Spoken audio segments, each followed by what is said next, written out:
Hope they catch him. They won't bring Jamie back. Next at 10, the driver responsible for this deadly hit and run through a home is still on the run. Why witnesses are still shocked by the crash. And despite a callous act of vandalism, people still honored Sadie Roberts Joseph on the final day of Black History Month. Plus, the steps both U.S. and state officials are making to protect Louisiana from coronavirus. Good evening, I'm Bess Casserly. News 2 at 10 is next. Now, WBRZ News 2 at 10. Tonight, a group of people are in need of a new home after this deadly hit and run. Police in Baton Rouge are still looking for the driver who crashed into that house, killing a man who was asleep in his bed. News 2's Earl Phelps spoke to one of the people who lived there. Bess, residents at the home in Baton Rouge were shaken out of their bed in the middle of the night when a car came crashing through their home and killing one of their roommates. You could see the damage through this big hole in a fence at a shopping center. It's where a car plowed through around 2:30 Saturday morning. All we heard was a loud crash.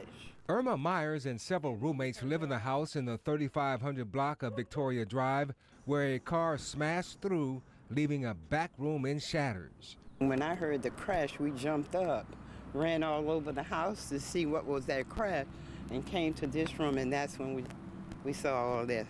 You can see the front grille of the 2008 Infiniti that hit the house and also took out the homeowner's car that was parked under the carport. I'm wondering how in the world that little car tore up all this like this. The Infiniti ended up in this back room where the 69-year-old man lost his life. When this happened, they were sleeping. In the bed. 2:30 in the morning, they were sleeping. But when Myers came out and looked inside of the car that hit her house, it was empty. The driver long gone. But the driver didn't get away unharmed. They say a trail of blood showed that they were hurt pretty bad. Myers is still trying to contact her roommate's family to let them know he has passed away. And she wonders who could leave behind such a horrible mess. Hope they catch him. They won't bring Jamie back.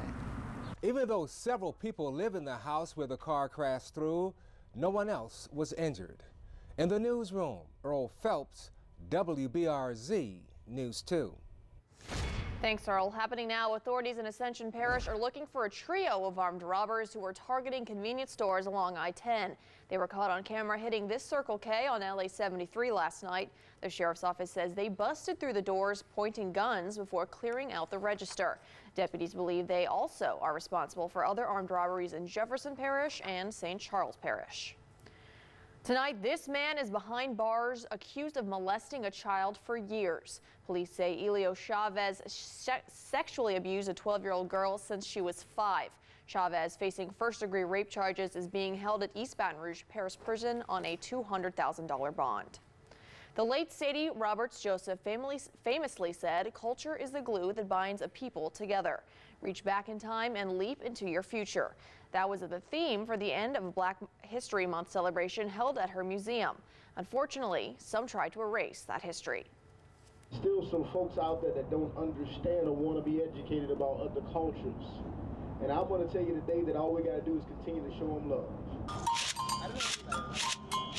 The last day of February is a reason for celebration for a lot of people in the community, as it is the last day of Black History Month. We close out Black History Month with a celebration of Black culture and history. At the African American History Museum, formerly run by the late Baton Rouge icon Sadie Roberts Joseph, dozens gathered to soak up different forms of Black history in dance, poetry, and music. The main takeaway from this program is that history is alive and it is very, very relevant. But sometimes it's destined to repeat itself. Friday evening before the event, vandals broke into the museum to paint racist messages on parts of the exhibits. And it's not the first time the site has been vandalized. For African American people in this country, this is nothing new. But we will casually gloss over that, let them do whatever they do, and we will continue to celebrate our history and our culture without pause. For some, the graffiti actually proves an important point.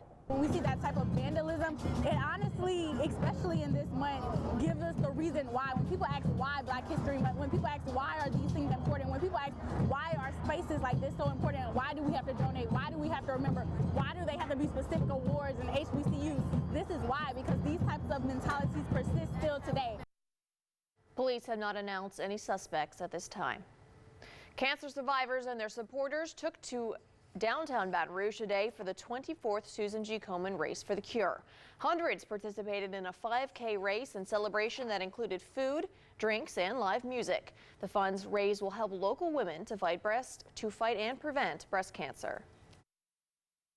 As you know, 75% of the funds we raise stay in our affiliate area, and it helps women that could not otherwise afford some of the services they need, such as mammograms and treatments.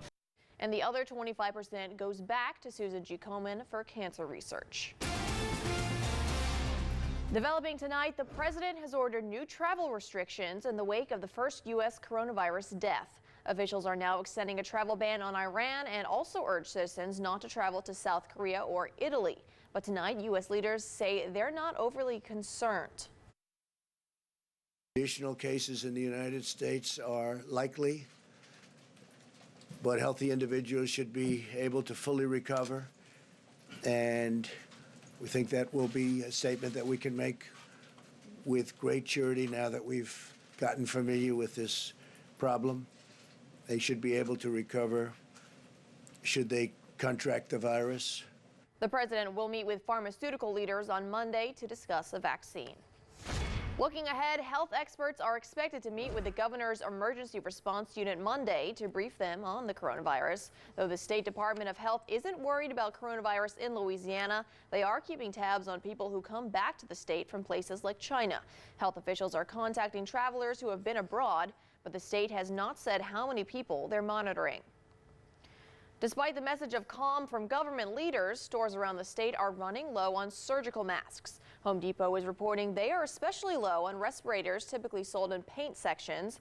One store in New Orleans is even limiting customers to 10 masks per transaction. Doctors say they aren't concerned about hospitals running out. Now, certainly there is a concern that there is a back order, but they're being allocated. We have masks.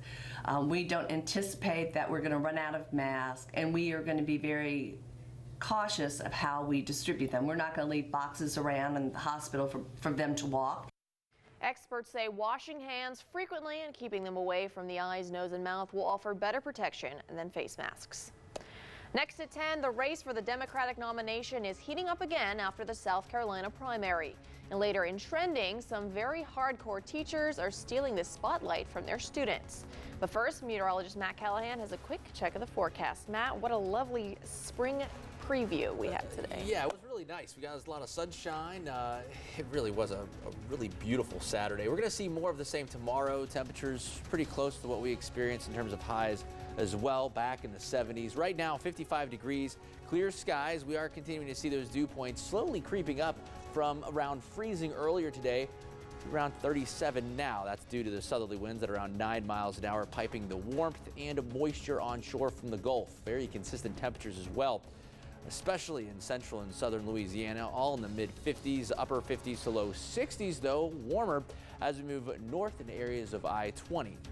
We do have some showers just west of Shreveport that are trying to push in. This is all associated with essentially that low pressure system, but really it's those southerly winds with that high pressure to our southeast. That's allowing for more cloud cover through the day tomorrow, which will also translate into some very late showers tomorrow night and a very wet start to the work week. Temperatures, though, will be warming pretty quickly into the upper 50s by 9 o'clock and 70s around lunchtime, with even warmer weather in store for the work week. I'll break down the specifics when we come back.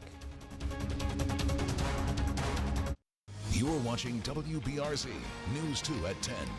For weeks, Joe Biden has hinged his hopes on South Carolina granting him a comeback. And tonight, he may have pulled it off. Mary Maloney has the latest from South Carolina.